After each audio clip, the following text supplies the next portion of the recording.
Gaji besar tak semestinya tanda kau bijak. Kadang-kadang itu cuma bukti kau pandai berlakon dalam dunia yang penuh topeng. Ramai orang naik bukan sebab otaknya bergeliga, tapi sebab dia pandai menjilat ke atas dan pijak yang di bawah.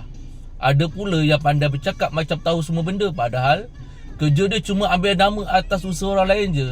Gaji besar bukan ukuran akal, cuma ukuran betapa pandainya seseorang menyesuaikan diri dengan permainan dunia. Orang yang betul-betul cerdik tak perlukan senyuman, sebab dia tahu harga diri tak dijual dengan pujian atau angka di slip gaji.